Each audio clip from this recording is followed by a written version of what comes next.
the Spokane Soccer Show, proudly presented by Flatstick Pub, and I am your host, Benji Wade. On today's show, Velocity FC's 3-game win streak is over after falling to the godforsaken Hearts of Pine, 2-1. But they will be back at One Stadium this Saturday at 6 p.m. to host our first ever, we're just going to trot this out there, River City Rivalry as we take on AC Boise. Excited for that? Aren't we the River City? Well, they are too. I didn't even know this. We're also going to talk all about the local summer soccer scene in Spokane, Washington. And to help out with all of that and joining me to serve up only the best vibes about all things soccer in the fine city of Spokane, it's my friend Mike Policio. I've missed you. We're back. Vibes are going to be pristine today. Only the best, only the most pristine vibes. I'm in. Only the best vibes. Let's do it, yeah. No, well, we're going to shit on a couple things today. Should I have said I missed you back? No. Okay. Because this never would have been a lie. But we're going to start with shout-outs because we've got many to get to. And when I said we're going to shit on some things today, it's because we have to talk about Hearts of Pine. We have to talk about AC Boise. I can't talk about those things without...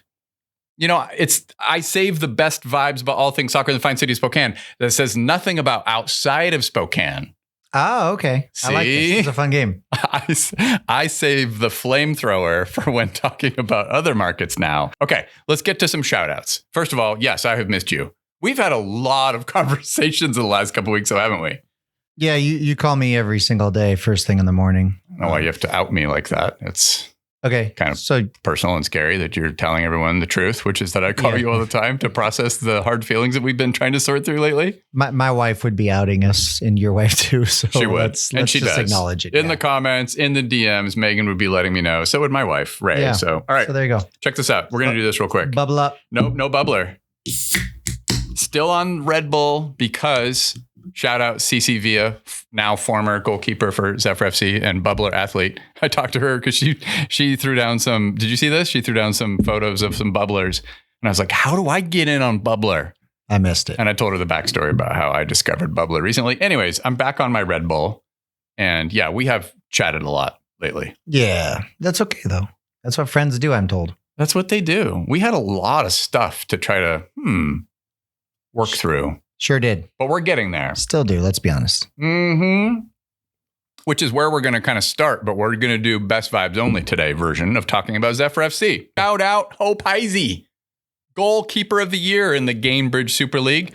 And check it out if you're not watching this on YouTube or Spotify, where the video will be.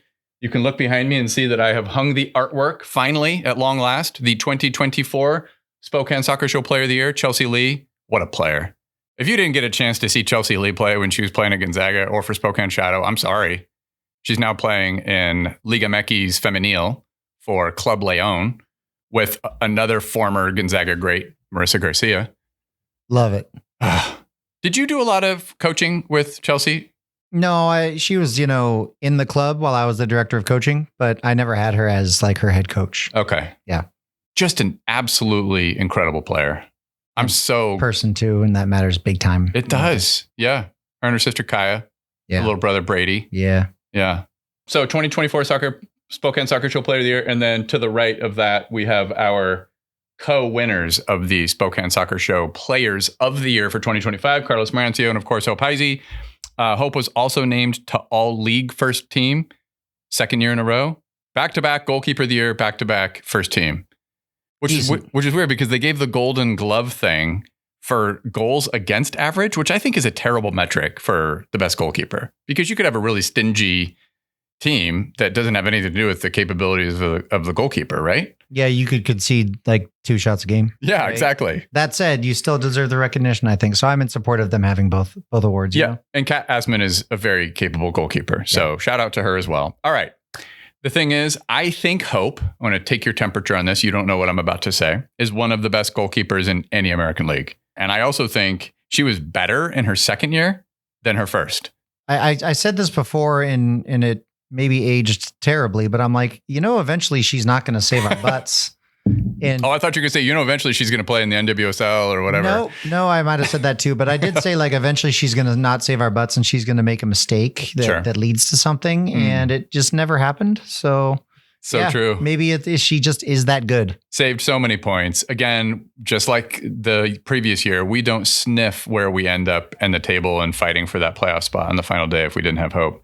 Her shot stopping, still completely elite. Her distribution, I think better than anyone in Super League.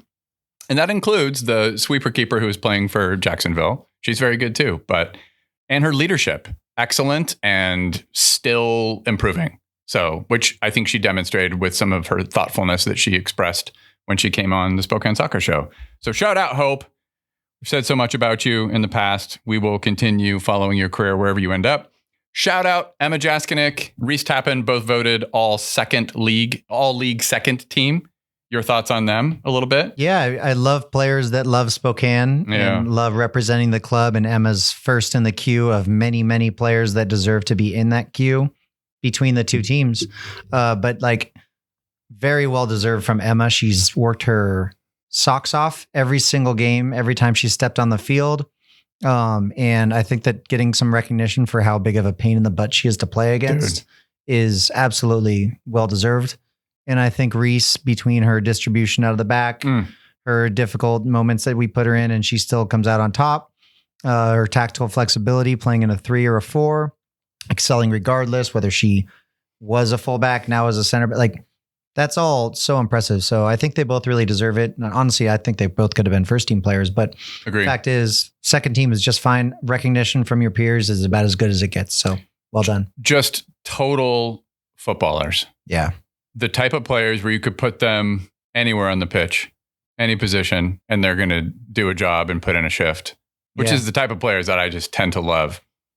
Chelsea Lee. There we go. Hope Heisey, dude. You could put center Hope forward. We should have played Hope at center forward. That's our mistake, guys. The thing about these distinctions and this recognition and these honors is that they're voted on by the technical staff. And that's what I really like about it, because I didn't know. We've come on this podcast many times and I've been like, do people realize how good Reese Tappan is?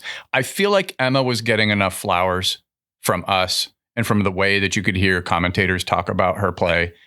But I wasn't sure about Reese Tappan. And it just made me so happy to see that. I'm not going to say I was surprised. I just didn't know. It's not like there's any public discourse among technical staff at all the Super League teams that was being like, who's the best, center halves or who are the best defenders? So made me super happy to see Reese Tappan get recognized. Well deserved for both. Well deserved. All three of you. Gonna miss you. All right. Shout out to the following supporters of the Spokane Soccer Show for your monthly contributions. There's a few more. I will confess, this has been a really humbling and flattering and amazing outpouring of support for the Spokane Soccer Show that's been shown in the last couple of weeks. Caught me by surprise. I know a lot of people were probably a little upset at some of the things I said on the podcast. Yet I feel like the overwhelming message that I received was gratitude and support, and it felt really good, So I'll try to ignore the 1% of feedback that was saying quite mean things. How mean were they? Settle down. Was it me? Nope, we're done. Only the best, only the best vibes, Mike Policio. All right. Shout out to the following: Paul Davis, Ben Hargreaves, Anthony Urlacher, Sarah Jancy, like fancy. She told me to say that. Braden Freeman, her husband, Stephen Keller, Brian Peterson, Enrique Delanoval, Emmy Williams, Jonathan Ehrenberg, Lauren Baker, Chad Weiser, Brian McClatchy, Paul Widener, Mick Benton, and Rick McCrickard. What a name, Rick McCrickard. Yeah. That's got to be a starting fullback. You should give the money back just to say his name. For real. Like that sounds like a 70s throwback. Yeah, like a tight end or something from the 70s. Thank you for the monthly contributions to support the Spokane Soccer Show. It is much appreciated. Shout out the Egypt national team. Mo Salah, Omar Marmouche, and the rest of the team will be doing an open training session at Luger Field Wednesday, June 10th at noon. Did you see this news? Yeah, I signed up for tickets. I hope I get them. I know they got a lot of submissions, I've heard. I will leave my class and go watch. Oh man, you're going to be mad at me because I did get media credentials, but I'm bringing Jade. Mad at you? I see my voice broke because I was feeling bashful. Did you just hit puberty? And because I just turned 13. Well, I needed his big old camera. Jade's going to bring a camera and we're going to get video. Freaking Mo Salah. I'm like, grab that zoom lens and let's go. I'm going to heckle him if I get in. So just to be clear. All right, fine. Well, Manchester United fan, come on. They did like this 12-hour window from some app that I've never heard of, but it was something where you kind of throw your name in the hat. It's like Willy Wonka stuff here. And only a certain number of people are going to get in. I think there's only 500. I've been buying candy bar after candy bar. Is that not how I get in? We're going to see. I actually feel bad for the rest of the Egypt national team, by the way. How many people introduce the fact that Egypt's coming to any version of World Cup activities and says Mo Salah, Omar Marmoush, and the rest of the team? I actually don't even hear Omar Marmoush. Oh, you hear Mo Salah. Yeah. That's a good point. Well, dude, Marmoush is a stud. He just could never crack that Man City team, I don't think. Not enough, anyway. No. So you know what? Here's the thing. I'm going to give away a pair of tickets. Yep. Tell you what. If you send me a DM on Instagram to the Spokane Soccer Show and indicate that you heard me bring this up, as I'm doing right now, we're recording this on Thursday afternoon, and you say you would like to attend that open training session, I will take your name down. I will then draw from the list of people who get in touch at random, and that's how it's going to be done. But here's the thing. Do not get in touch if you can't make it. And here's why. 2 reasons. 1, I don't want to waste anyone's time. Like, don't say, oh, I want it, and then you actually can't go. These tickets are non-transferable. They're going to be very aware that this is something that people would pay money for, and they're going to nip that in the bud. I will also be there with my friend Jade, and the likelihood that whoever ends up winning these tickets at random from somebody hearing this on the podcast, it'll most likely be somebody I know. And if I don't see your ass there, I would be very, very disappointed. So don't try me. Will you out them on Instagram publicly if they don't go? The next episode of the Spokane Soccer Show, we would go back to reverse shout out, mean vibes only, and I would start shitting on people again. So we don't want that. We need to get the best vibes only going again on the Spokane Soccer Show. Come on. Don't do it, guys. Don't do it. I love this game, by the way. Can they say anything they want other than that in the message? Can they just say, I'd like the message or like the ticket and then leave another message for you? They can say whatever they want. I get DMs all the time, and they're not always nice, but they usually are. Sweet. This is a fun game. Show me your inbox, please. Oh, God. You know about parts of it. All right. Shout out Kenzie Weinert. I know you probably have some shout outs, but this is my last one. That's cool. Kenzie, oh my God. So Saturday sucked for reasons. I didn't like that PSG won the Champions League. Ugh. They already won it. I wanted Arsenal to win just to see something different. They'd never done it. You wanted Arsenal to win? I did. Do you have any friends who are Arsenal fans? Lots, actually.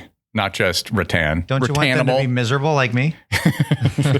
Your stupid team have won plenty. Yeah. So you just shut up. I forgot who I'm talking about. I had to grow up watching that team win everything too many times. Yes, indeed. We're not even talking about the team. We won't even name them. But Kenzie. Manchester United. I wasn't even super stoked about seeing Lexington win their second piece of hardware. However, our friend Kenzie, love her family, and she did something in that game that's going to become the stuff of f***ing legends. She will be thinking about this moment decades from now in the middle of doing some daily chore routine, walking her dog, whatever, and she'll be like, I scored the equalizer that ended up helping us win our second piece of hardware in the Super League. Now Lexington have some numbers here. Griffith looking for Cadbury and plays it across. Equalizer!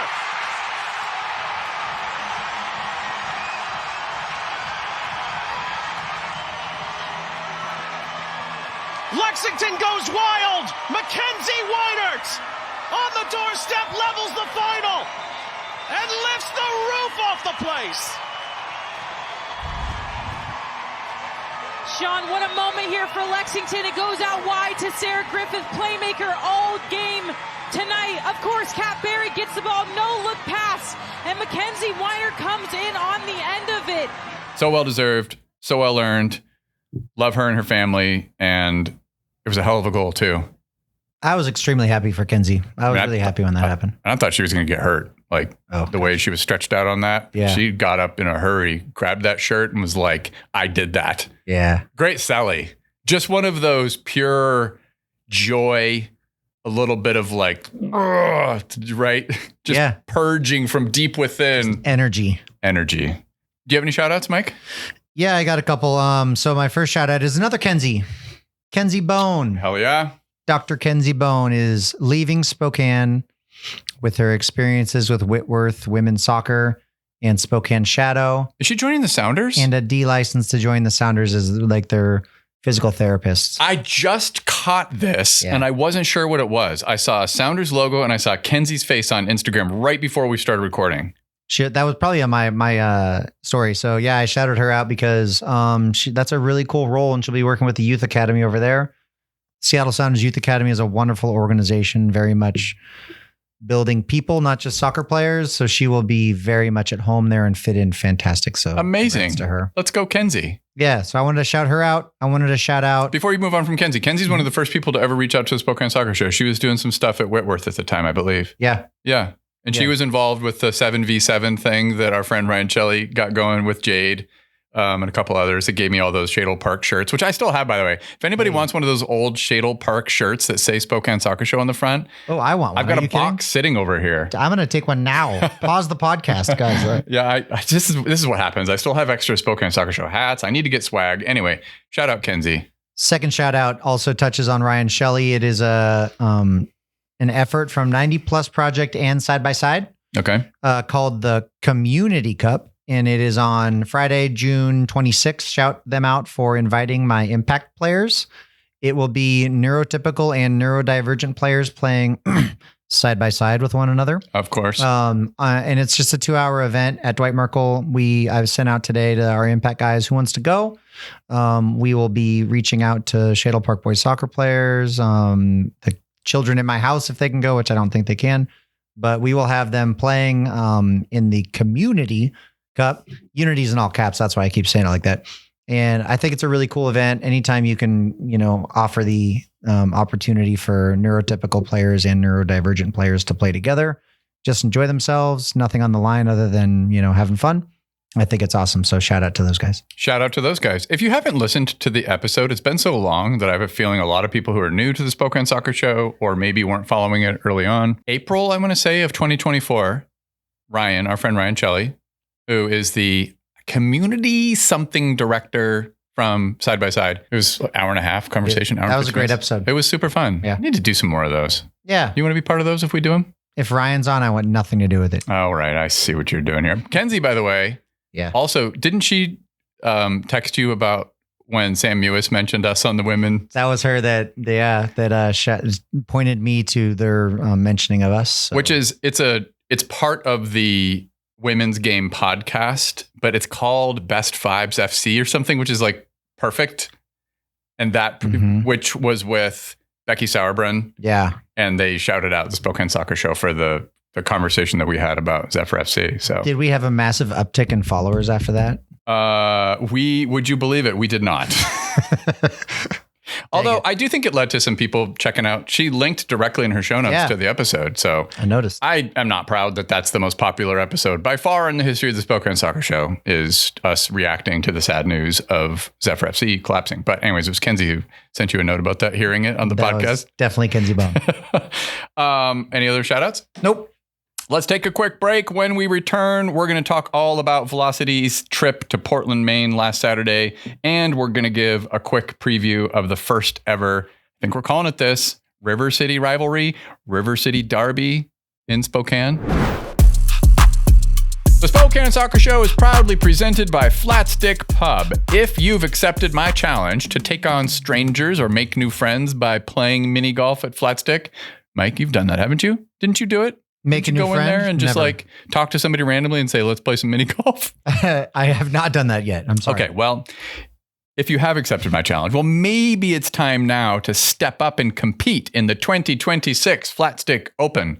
The 2026 Flat Stick Open tees off June 19th at 8 p.m. right here in Spokane. It's just $40 to enter, and you're going to have a chance to win free pizza for the whole year. And you'll also take on the toughest mini golf course against the best competition. The spots are limited, so head to flatstickpub.com/Spokane to enter now.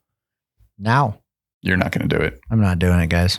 The Spokane Soccer Show is supported by Spokane City Credit Union. The Greater Spokane Parks Challenge rolls on. You've probably heard me talking about this. I share notes about this on Instagram. Just participate. It's easy to enter. There's usually just some small thing you have to do to participate each month, and you get eligible to win these wonderful prizes.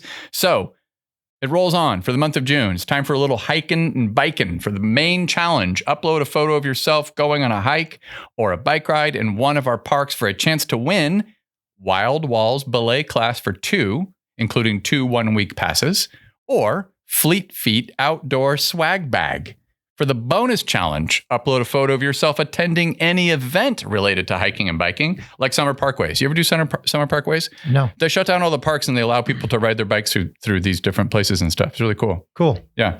And you get a chance to win a Yolks gift card for $50 or 6 Dairy Queen sundaes. Go to sccu.net/GSPC to register and join the Greater Spokane Parks Challenge today.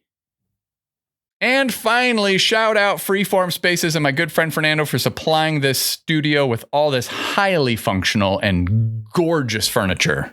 Freeform Spaces designs and furnishes workspaces all over Spokane, from law firms to creative studios like the one we're in, with solutions that actually fit how you work. If your space matters, they get it. Check them out at freeformspaces.com.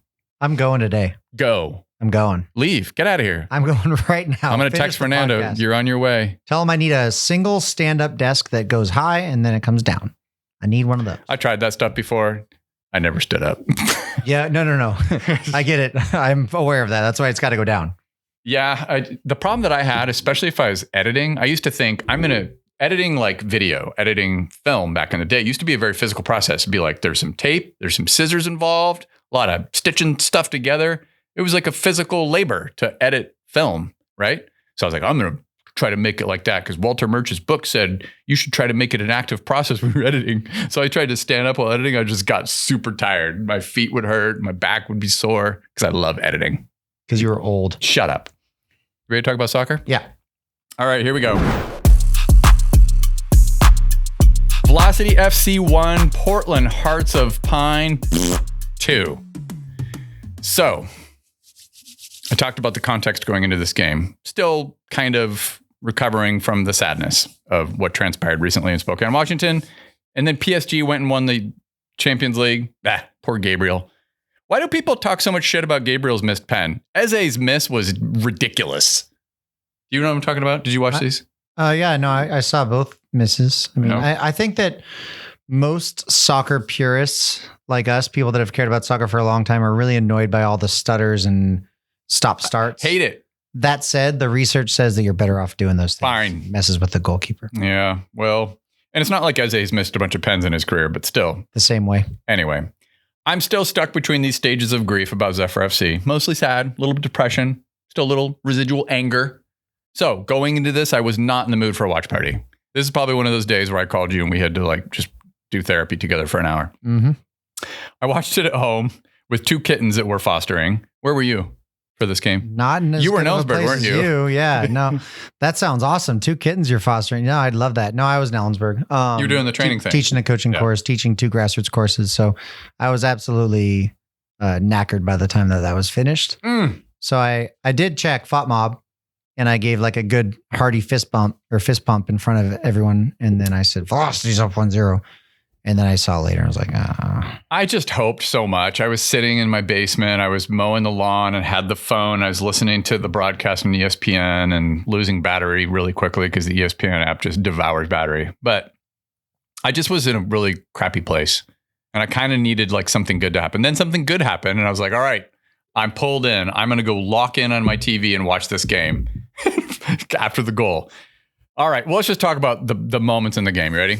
ready. Minute 25. Gagi plays the ball long down the right touchline. And Shavon, this is one of the craziest touches you'll ever see. He just like stabbed at it with his right foot. You remember this? Mm-hmm. It's crazy technique. Insane first touch. Joe Gallardo sees the touch and he does a really good job of keeping his composure. Because like if I see my teammate try something outlandish like that, I'm like, I'd probably be like, oh, that's not going to work out. But it does. And Joe had a good instinct. He was like, I'm going to expect the unexpected, which is this insane touch that Shavon's about to attempt is actually going to work out. He keeps his composure. I would have stopped the game and went over and just shook Shavon's hand, man. I would have been like middle of the game. I'd have been like, that's the coolest thing I've seen a footballer do in a long time. Anyways, Joe doesn't do that. Instead, he plays the ball over the top for Nico Brett. He's in on goal. It takes one hop. Nico has the keeper chipped. He's going to break some hearts in Portland. Oh, what a touch. Beautiful back heel to keep it in play as it's played long for Nico Brad. Oh, what a save! Hunter Morse, highlight reel. And it's going to be pandemonium in Spokane, but nope. Hunter Morse, Portland goalkeeper, he punches the ball. It's an astonishing save, really.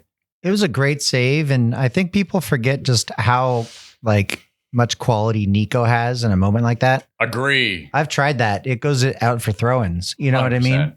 Like he hit a very soft but firm ball that was going to bounce into the net. Like it was a very good effort from first time. He scored the.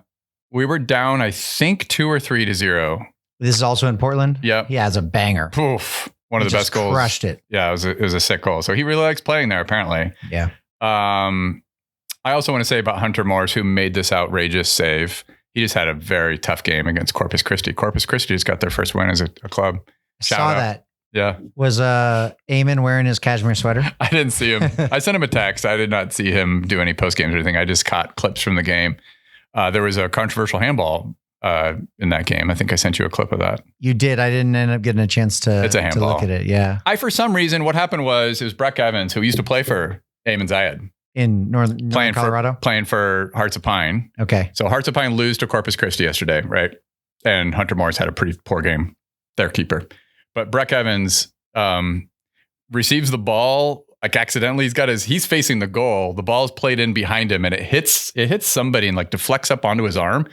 And then he turns around and goes, "Thank you very much," and smashes it into the net.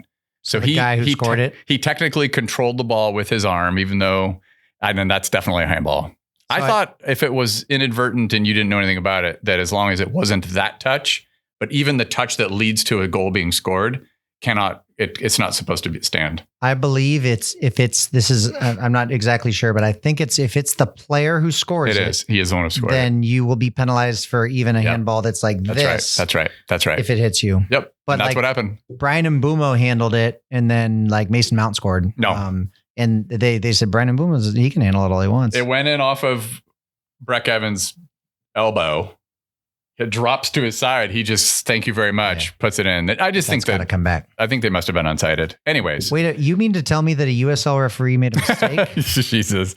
Anyway, Portland played a pretty risky high line for most of the game. Yeah. And we almost beat them on the counter 3 different times in the first half, a couple times in the second half.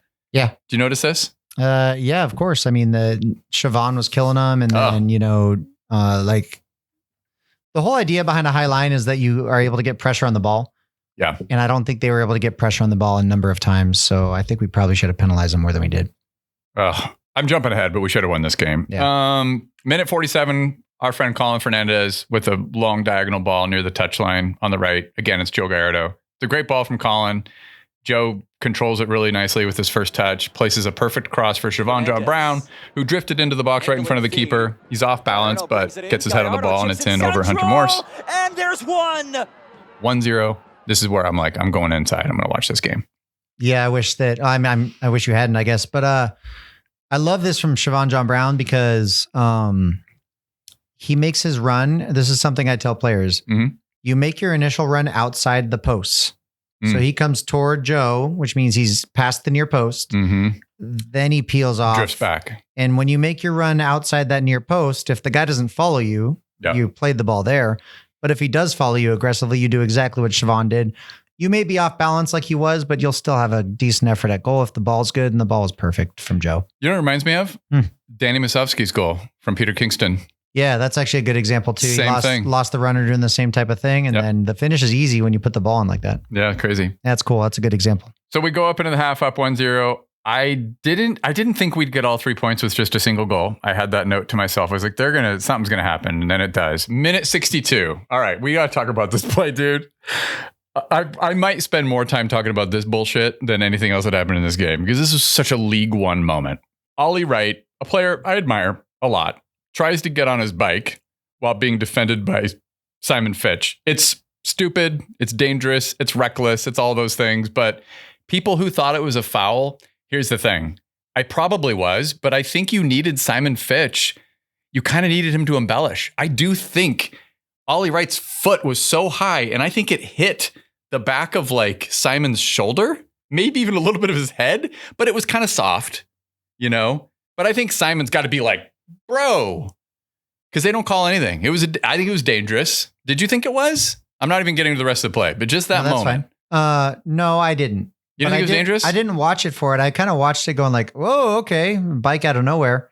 But typically, I think you go for a bike and you're up above, your foot ends up hitting a player, even if it doesn't hit them hard. That's a foul. I mean, I don't think so. I think it's got to be more like their head. Because like your foot hits players all the time when you're kicking them when you're standing still and you're on your 2 feet and you strike a ball. Like you might kick a guy. But when you strike a player and your foot is above I don't know. Interesting. I think it's got to go toward their head. That's just my inclination. Interesting. I didn't have a problem with it because Simon just was like, whatever. That sucks. We gave up a goal. Kid since being inserted as Kamara pings it in. Bicycle attempt unsuccessful. A whiff in front as well. It's a Boubacar Kamara! It was a terrible bike attempt. I just want to dunk on Ollie Wright a little bit. Terrible. Just awful. Come on, Ollie. Abubakar Kamara. So they have 2 Kamaras, Abubakar Kamara and they have JT Kamara, the Hearts of Pine center forward. So Ollie Wright's failed bike attempt is just a cringe, wet turd of an attempt. It just kind of flops into the feet of Kamara. He then totally loads up and misses everything. This is like, I'm just saying, there's levels to cringe in League One. This is one of the more cringier moments you'll see. It sends Gagi and Cam kind of wobbling a little bit because they're like, how did he miss the ball? How did he miss everything? And in that process, he somehow tricks everybody with his terrible miss and he rights himself to get off a shot and proceeds to fall on his ass. But the ball is placed perfectly in off the post. Sean Lewis can't get to it. And I'm thinking, oh, League One, Christ, just shoot me. That's what I wrote down. I didn't write that down. What I wrote was, if you keep asking questions, you will eventually get the right answer. And Hearts of Pine had gone wide. And I feel like we had a number of times, including when Gagi and Cam were there, including Simon's challenge. I forget, it probably would have been Moses in the left back zone on their right side, where I just feel like we maybe weren't as decisive as we needed to be in a clearance or a one-to-one dual challenge or a poke tackle. And every single time it just went back to Portland Hearts of Pine. That's a bad thing to happen. So I think that we were just really unlucky a few times. Really unlucky, but also I kind of started to think some of our defending was just not brave enough for me. You can't let Abubakar Kamara do what he did. I don't care if he missed so badly. Yeah. You can't let him recover and wind up and still get off a perfectly placed shot. Like he should have, obviously don't foul him. He's in the box, but like it felt a little soft. The defending, this lacked a little bravery. All right. Minute 69, Hearts of Pain, me. Oh, let's do it. Hearts of Pain. House of Pain. I see HOP because shorthand. Jump around. So, minute 69, House of Pain, led by Ollie Wright, gets caught out again with a high defensive line. This time, Andre, played in a beautiful through ball for Shavon. Shavon timed his run perfectly. He stayed on. He should have gone for placement. He just reminds me of his miss against Cosmos. Same exact spot, right? Right side, bearing down on goal. Yeah. And he puts it into the keeper. I thought there's a couple things I would have loved to see. Fake the shot, round the keeper, go for placement inside the near post. The keeper would have been easily beaten. Should have been 2-1. I know, look, I love Shavon so much that I'm not second guessing what he did because it could happen to anybody. That's played along. John-Brown brings it in. He's one-on-one. Shavon John-Brown denied by Morse. But he went for power and the keeper saved it pretty easily, actually. Yeah, I think maybe had he taken one more touch, keep the ball rolling a little longer. The tough part is then you do cut down your angle. You do. And when you take that touch, we might have been saying he shouldn't have taken that touch. Because the goalkeeper then pairs his. He should have went for power. Yeah. Yeah, he comes crawling out, crabbing out. And so I just feel like it wasn't as easy of a chance as it looked like. I'm a big fan of round the keeper, though. I'm a big fan of go for the fake. Just take a touch around the keeper because no one was going to catch Shavon, the defenders. Anyway, instead, 10 minutes later, House of Pain. House of Pain does jump around, yeah. Instead, minute 80, House of Pain avenged the nuclear levels of cringe goal that they scored earlier. And it's JT Kamara starting things again. He was a pain in the ass for us. He was a pain in the ass when he came to Spokane. We all know. I think everyone doesn't like him because he just kills us, and he's a very good player. It's pretty straightforward. It's a moment of defending that I think both Moses Mensah and our friend Colin Fernandez wouldn't want to watch on replay. Camara just runs right at them, passes the ball between them into the feet of Mateo Kidd. Camara continues his run, just kind of simple 1-2 stuff, wall pass. Moses is caught ball watching. Kidd rolls the ball into the feet of Camara. Nobody gets in front of Camara. It's poor defending, but it is brilliant attacking play from Camara. Nice run as well. Yeah. Here's Camara. Kidd lays it back for Camara. This is beautiful. And JT Camara gives Hearts the late lead.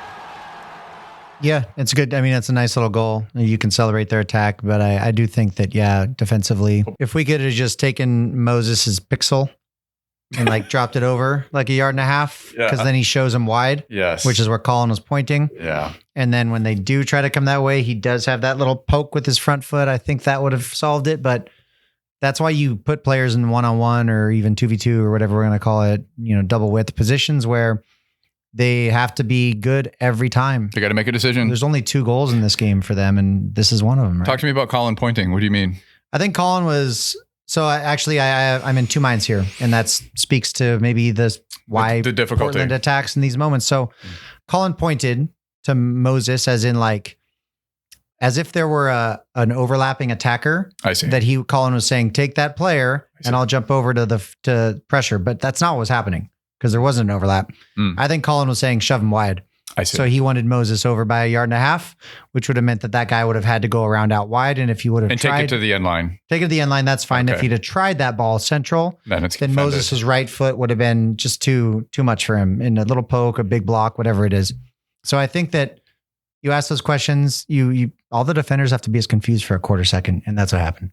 Yeah, I thought it was pretty brilliant attacking from Camara, but it was like one of those, he takes what's given to him, and he's given a lot. Yep. Yeah. Agreed. So it's 2-1. That ends up being the ball game. Do you have any other thoughts on this game? Do you have any takeaways? Like road form, I know they quoted Lee as saying we've been absolutely, what do you say? Absolutely awful, absolutely terrible. He said something. He was like very blunt in the pregame conversations he had with the commentators because they were like quoting him saying that we have been absolutely terrible on the road. And I don't think that's what happened in this game. I think just to jump ahead, XG, this sucks. Hearts of Pine, 0.88. Velocity 1.88. So it does tell the story of what my eyes saw. I thought we were the better team, but we didn't take our chances. Yeah. And like XG is XG, but you can take some solace in that. And in that statistics will typically conform to the mean, but you got 0 points. So and the players are not happy. Yeah. The manager's not happy, but that's okay. Do you have any other thoughts about the game? Yeah, my thought was this. I'm interested myself, and I'm sure listeners will be interested. What is their stadium situation? I know they don't own it, but where was that? Is that at a high school? Is that at a college? I think it's super similar to us. It is something that they are leasing from the city in whatever capacity, but yeah, it belongs to school district or something. It's a pretty cool venue nonetheless. Well, one thing that they've done, I don't know if they've done this all along, but the lines for stuff are blue, or they paint them blue or something. So the lines weren't super horrible. No, the lines didn't look bad at all. They were fairly ignorable. It did just look like a narrow field. The non-soccer lines. It looked narrow. It is a bread box. Whereas the one Spokane Stadium is massive. It is. And I think it reminds me a little bit of Omaha had one that by all rumors, their old one where they were playing before they started playing at Creighton while waiting for their new stadium to be built. I forget the name of their old one they were playing at. Begins with the W. Anyways, that it wasn't even legal. It was like 62 yards or some crap. It was so narrow. USL has its own standard. Oh, probably. Okay. Yeah, which is like 30 yards. Well, the standard for the laws of the game is extremely narrow. Is it? You can get away with narrow? Yeah, here's the actual standard, which is ridiculous. 50 yards of width to 100 yards of width. You can go as wide as 100. Okay, they weren't 50. And the length can be 100 to 150. Okay. But it cannot be a square. So if you're 100 to 100, so they can get away with that narrow stuff. Just a couple other things I wanted to say. I thought Joe Gallardo was outstanding in this game. Yeah. I think it was the best game that he's had in our shirt. He led the team with 4 chances created, 5 tackles. Dude put in an absolute shift. Andre was also excellent. He led the game with 6 tackles. Most of the defensive contribution numbers were velocity was far ahead of Hearts of Pine. Kind of expected. They were soaking up some pressure. They were allowing Hearts of Pine to get forward with that high line and then counter press, hence all those opportunities that we talked about. I'm going to throw out an idea to you. You ready? I'm ready. I want to call this a kind of cross-country derby. I want to create, just throwing this out here right now into the universe for everybody to just kind of play with. I don't know why I'm doing this. Let's do it. This is a terrible idea. I'm all about it. I want Velocity FC and Hearts of Pine to name this kind of rivalry because it's clear between the 6-1 game, which was such dog shit, and for lots of reasons, and then the incredible, heartbreaking for Hearts of Pine, exhilarating for us, the penalty shootout win here at One Stadium to go to the championship game last year. It's not like, I don't want to say we quote unquote don't like each other. I get kind of tired of that narrative. I don't really dislike anybody if I'm being completely honest about USL. I just can't get that level of like, ooh. But here's the thing.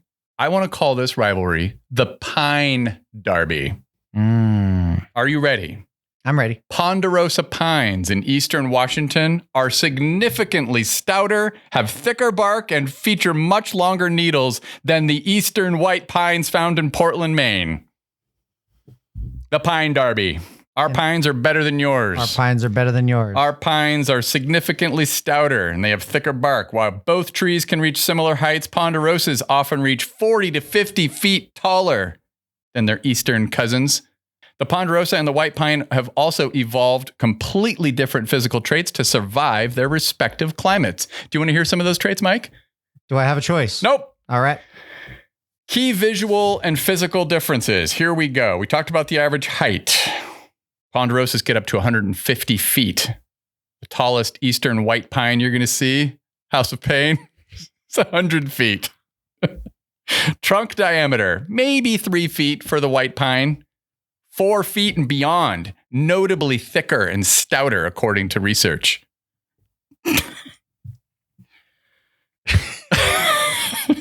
I'm a 12-year-old. Ours are bigger than yours. Is that what we're going with? Needle length.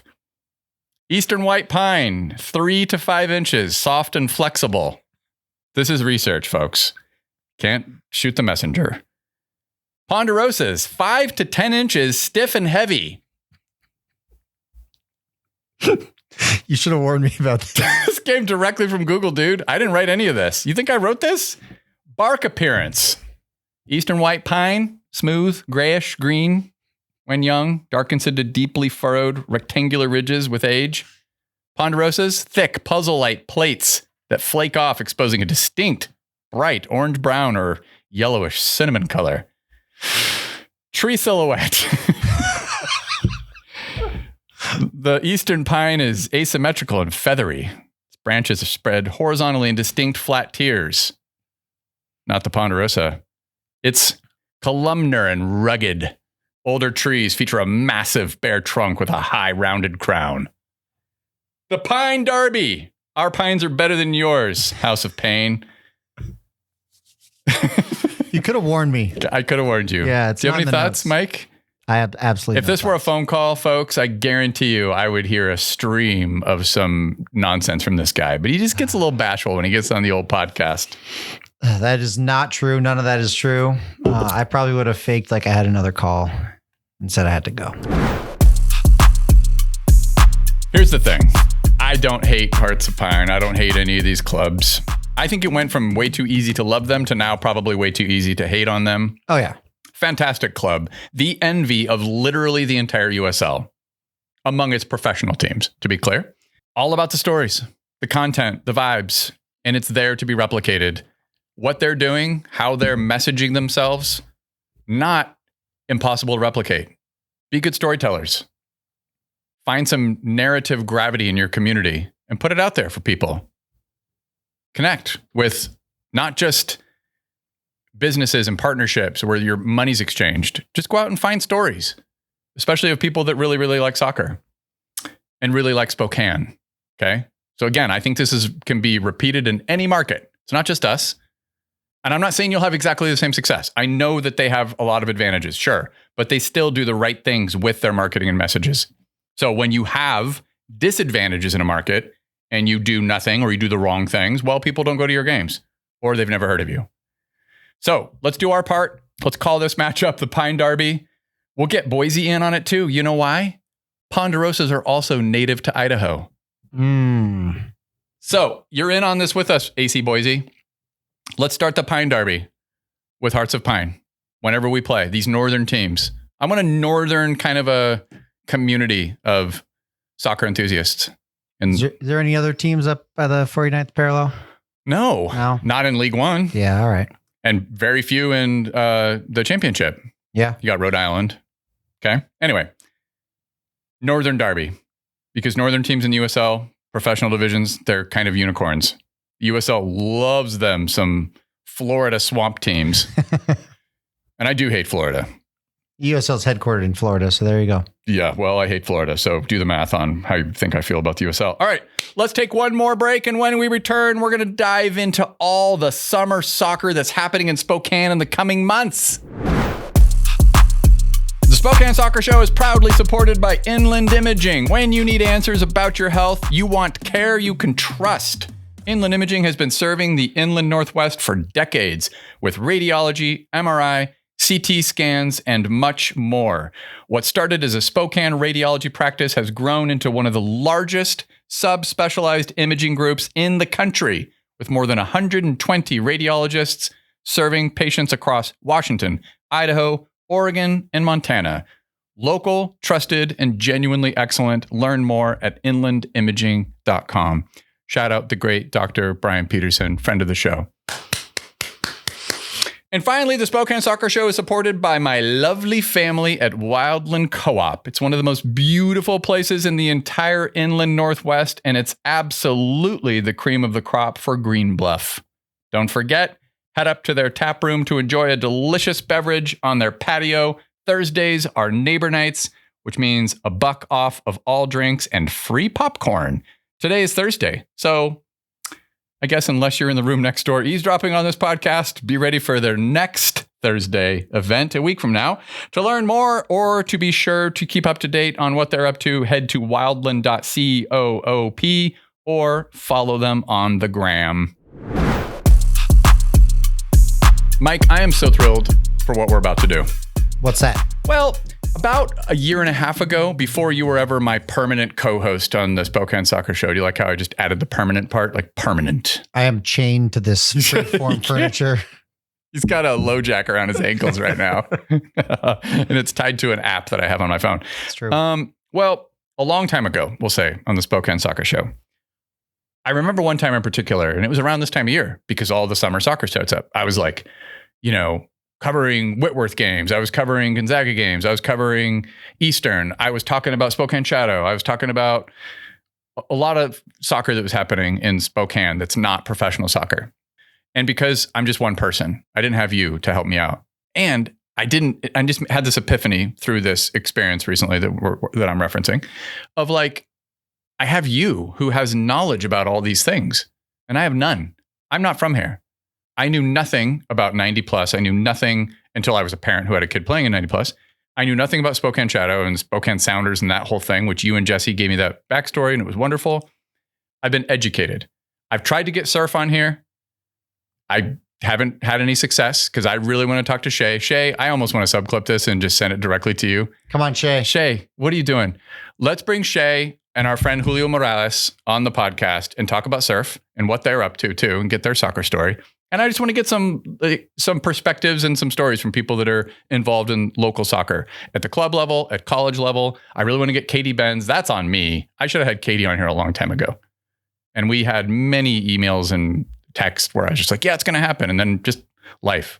Well, we're back. We're going to commit to talking about local soccer. And we're going to start with the summer stuff that's happening. So can I tee this up a little bit? TOA. And then have you backfill with things that I don't know about any of the stuff that I'm about to talk about. Yeah, go for it. Okay, I've just got the kind of notes of the structure of what you can kind of expect. And let's just start here. This is what we're going to be doing on the show from now on. We're going to have a segment where we talk about local soccer stuff. I'm saying local because I just mean non-professional, not Velocity FC now, right? Please send us highlights. If you are at a game, I don't care what level it is, frankly. And if it's funny or something amusing happens or something wonderful happens or there's a great goal, just send us a video. I would love it. Like reach out to me on DM. What? Like my guy, Jamie Ian Clark, with that assist that he had. Like Jamie Ian Clark? Jospin Imona. Who? Jamie, come on. Shout out. I love that he waited a year, over a year, because it was last high school season when he was a freshman. Now he's a sophomore who just finished his sophomore year. He's getting ready to. And he's like, hey, I would love to meet you someday. You tagged me in this thing and I've been bragging about it for a long time. And I'm like, dude, that was so long ago. He brought that up to me in the halls today. But send me videos. I am skilled with editing stuff. I'm pretty comfortable on Instagram uploading content. So if you see something that happens in the world of soccer, send it to me. Tag away. Yeah.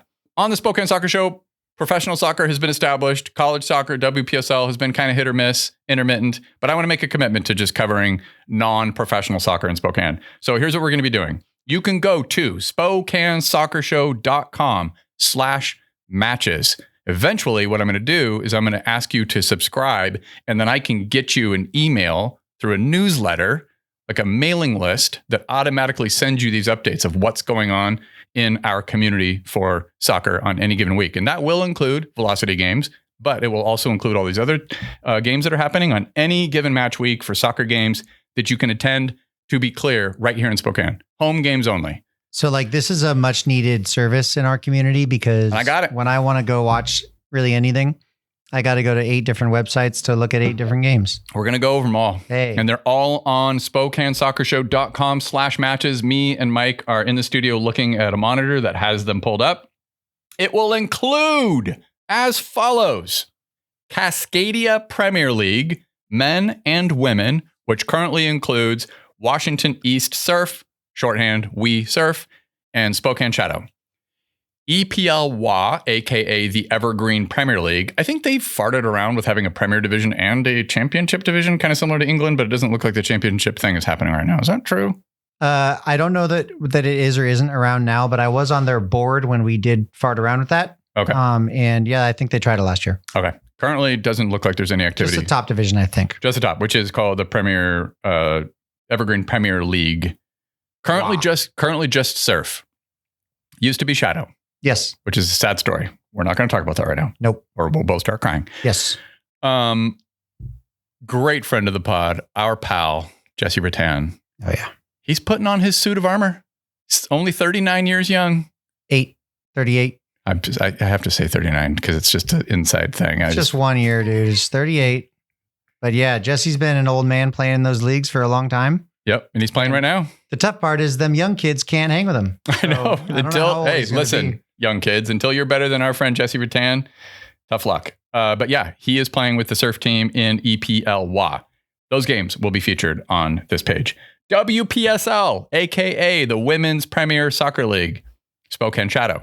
I'm going to give some notes about each of these leagues in just a second. And then, of course, in the college ranks, Gonzaga, Whitworth, Eastern Washington, and the Falls. And it will include men and women where applicable. All those games will be featured on SpokaneSoccerShow.com/matches. It'll be automated to a degree. I've got a couple services running to where I can just it's scripted. I just go bing, bang, boom. Let's go. Let's populate the HTML. I drop it into my Squarespace and we're off and running. I used to be a web developer.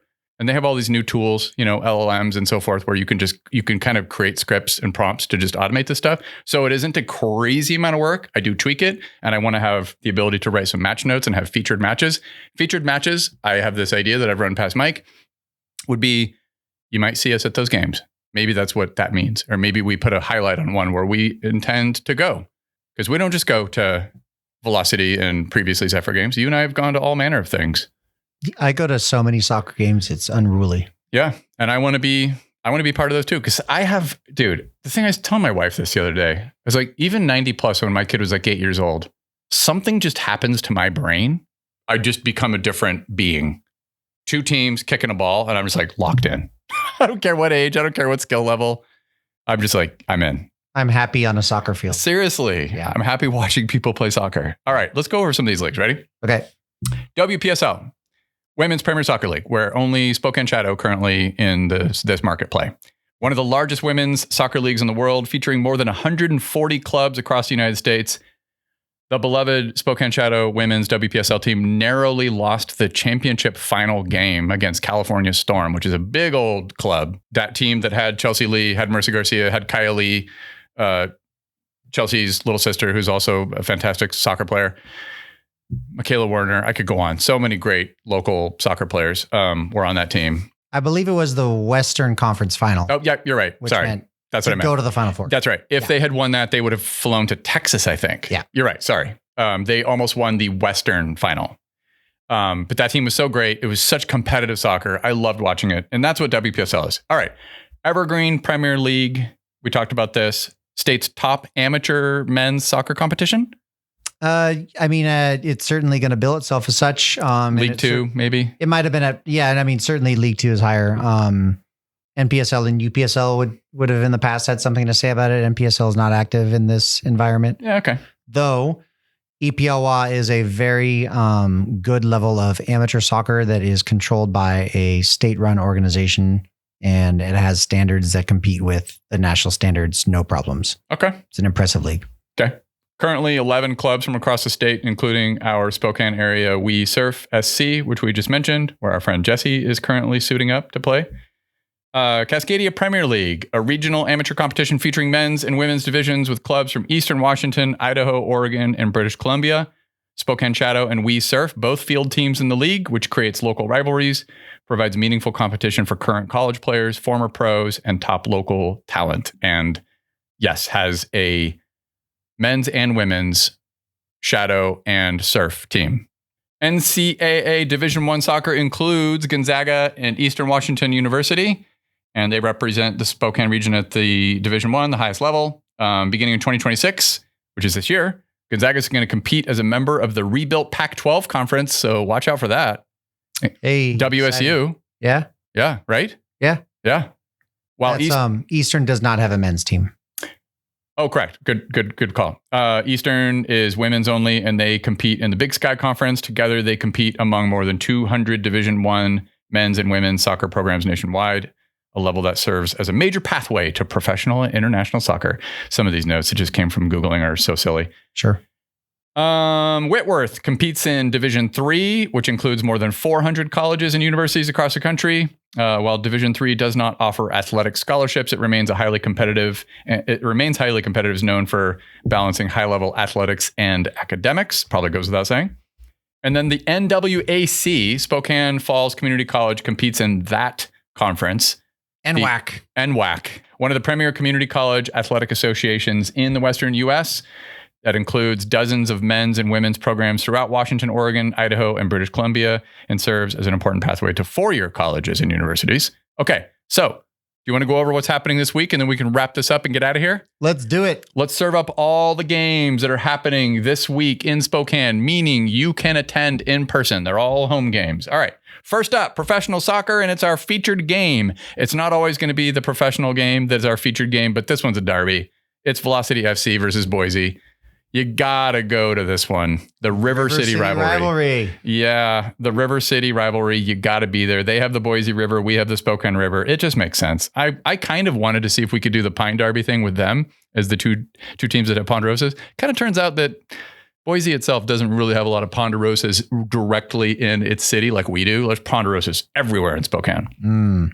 So yeah, that's the featured game this week. It is the third round USL Cup game. There are 42 teams across 7 groups in the USL Cup. If you don't know anything about that competition, Velocity FC are in Group 1 alongside AC Boise. So this is not a league game, just to be clear. After 2 rounds, Sacramento Republic are top of the group with 6 points after defeating us and Oakland Roots. Boise are in second after drawing with Vegas Lights 1-1 and defeating Monterey Bay in a 7-goal thriller 4-3. Velocity FC are third in the table with 3 points after getting demolished by Sacramento. But then we did, however, follow that loss with a resilient 1-0 win over the Vegas Lights here in Spokane with only 10 men. And this is a big effing game. It's a derby. It's the first ever at one stadium. If we win, we leap over Boise in Group 1. So I've complained in the past that we're not very good in cup competitions, except for a couple wins over like Ballard FC or whatever, right? Yeah. I don't know if I even would ever brag about beating LA Force when they came up here. Oh, that was a fun game. That was the first game we went to. It was fun. That was where we met. Yeah, it was you and I and Jesse Rattan and Brian Hernandez. Yep. Yeah. Do you think we'll see a debut from Jackson Buck? Oh. Oftentimes player number 2 goalkeeper. Right. Possibly. Because Carlos is injured. Although we could very well give more time to Sean. I could understand that too. But super good shot. We could see Jackson Buck making a debut. Oh, that's really cool. You're right. Should we start to pull for it publicly, Lee? Oh, hell yeah. Let's go. I don't see this in maybe period. I don't know. Do you think Lee secretly listens to the Spokane Soccer Show? I think he openly listens to it. All right. I think he does in public. All right, fine. I have sent him links to it before, and he'll be like, thanks, mate. I'll check it out. I'll be like, will you? Anyway. All right, let's go over the other games that are happening. This Sunday, elsewhere in local soccer, speaking of WPSL, which we talked about, the Spokane Shadow will be taking on the West Side Metros FC. Whitworth University, June 7th, 1:30 p.m. Love it. Do anything about West Side Metros? I know I scored on them in my junior year of high school. Yeah, you did. Yeah. Oh, by the way, we did miss out on a CPL game that happened yesterday. Spokane Lions played against We Surf at Plants Ferry Sports Complex. We'll have to find out what happened in that game. Is that men? It was yesterday at 7 p.m. Yeah, there are other teams that are part of the Cascadia Premier League, which includes a team called the Spokane Lions. I don't know anything about them. Doesn't sound like you do either. Nope. Okay. June 7th, also Sunday, 2 p.m. We Surf SC and EPLWA will be taking on the hated rival-ish, Yakima. Oh, that's a big game. Yeah, that was the EPLWA final last year. Let's go. Yakima United FC at Surf Stadium, 2 p.m. Where's Surf Stadium? I don't think there is a Surf Stadium. Why does it say that? What is it? Where do they play? AI. Probably. Union. It'll be Plants Union. Ferry. Yeah, probably Union. June 7th, again, this is also Sunday. A lot of soccer happened on Sunday. 4 p.m. in Cascadia Premier League Women. Spokane Shadow are playing against Wenatchee All-Stars at the Spokane Shadow Complex, a.k.a. the Polo Grounds. Yes, indeed. Is that correct? Exists. That one actually That's real. There is I love Shadow Complex. Yeah. Do you really call it that? No. Where did this come from? I don't. It just ended up in I think in Google is that at one point, but it did get called the Spokane Shadows Complex. At one point, but it's the Polo Grounds. It makes me want to go compound, the Spokane Shadow compound, and I start picturing G.I. Joe like Storm Shadow. Yeah, no, that's not what's happening there. It's just a bunch of horses and horse poop. Yep, I've heard. And brilliant grass. Would you believe it? See, call me out. You can call me out. It's fine. I have not been. Yeah, there. Oh, you haven't been to the Polo Grounds? No, man. Oh, dang. Let's All right. go. I know.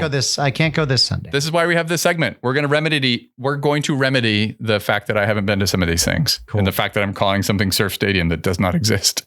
Yeah, that'd be an awesome stadium. Hell yeah. Okay. Doesn't exist. All right. That's it. That's the games. All right. Let me get back to my notes so we can wrap this podcast up.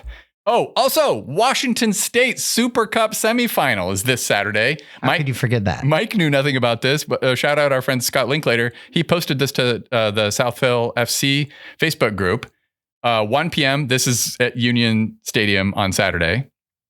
Our local Bantu Rovers FC will be hosting the Wenatchee All-Stars. And according to Scott, some past and present South Hill FC legends should be on display for the Bantu Rovers. And they play in what's called the Inland Northwest Soccer Association. Do you know this one? That's the local men's league. Yeah. Yeah. Totally. Okay. So the local men's league are Bantu Rovers hosting the Wenatchee All-Stars in the Washington State Super Cup semifinal. Shout out Wenatchee All-Stars. That's a classic team, adult level team in Washington State that has really galvanized their community and competed really well. Let's go. Yeah. I told you, if there's two teams and they're kicking a soccer ball, I don't care about the level of play. Kicking each other a little bit. Kicking each other a lot. Dude, I love it. Yeah, it's so great. And we know a lot of these people. These are the people that I'll run into at games, that I've met and I've seen at South Hill FC, a lot of these people. And I'm like, let's go. Yeah, everybody likes to have someone watch them play. You know what I mean? That too. That's not always an option. So go watch some games, guys. Especially if we go and then we run our mouths about it on the Spokane Soccer Show. Yeah, there we go. So let's do that. All right. We love you, Spokane. And this has been overdue. And I'm really grateful, even from a weird incident, that this has become kind of one of the conversations, which was already lurking, by the way. This is something I've been thinking about of how do we rep the local soccer scene? The truth is, I don't have the insider knowledge that you have. So we're going to backfill so many more details about these leagues. I kind of warned Mike that the podcast will go super long if we did that for every one of these. So instead, we'll do it like kind of one at a time as we get results, because we'll also bring up some results from these things too, as well as the schedule. But go to, again, SpokaneSoccerShow.com/matches to find out more about all these things we've been discussing just now. Let's do it. Do you have anything else? This weekend I'm going to LA. Oh, that's right. On Sunday to teach a grassroots coaching license that is aimed at adaptive populations, including people with intellectual, developmental, and physical disabilities. No idea what to expect, so I'm really excited for that. And it's not through Project Inspire. This is just something where somebody got in touch with you. It's a U.S. soccer and U.S. adaptive soccer thing. So let's go. There's only so many instructors that actually have any, dabbling in both the coaching education world and the, coaching and working with people with intellectual, developmental, and physical disabilities. So I'm really excited to be right there as it's developing. That'd Dude. be really fun. You're doing wonderful things. Oh, thank you. I'm proud to call you a friend. I'm proud to call you someone who comes on the Spokane Soccer Show to be tortured by me talking too much. Tortured. Just, I will unbuckle those chains that are strapping you to the floor. I'm freed. No, he's not. That's going to do it for this episode of the Spokane Soccer Show. Don't forget to watch at least one or two of the games that will be happening in Spokane this weekend. If you see Mike and I at a game, please, as always, stop by, say hi. It's always so nice to chat with people who listen to the podcast, all 35 of you. Thank you all for supporting the show. The comments and kindness that have been expressed since our last episode have made me cry several times. I'm not going to lie. And if you like the Spokane Soccer Show, maybe give us $5 or $10 a month so I can buy more bubblers and Mike can feed his family because they're practically urchins. Urchins. That's just making sure Megan's paying attention. If you're too broke for that, give us a follow, write a nice review. That's all I ask. As always, thank you to my sponsors and thank you, Mike.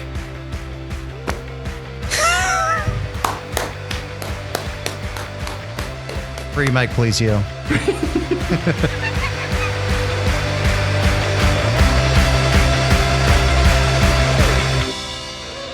This song and album are part of it. Turn out the lights for me, baby. I'm going to listen to all of them. Want you to see everything. Want you to see all of the lights. And then I'm going to rank them. Oh, Order 'em. what an album. Gives me goosebumps thinking about it. Sorry. You're going to do what? I'm going to listen to all the purported best 3 album runs in the history of hip hop. Oh. Kanye, Kanye's definitely on there. Nas, Yeah. Eminem,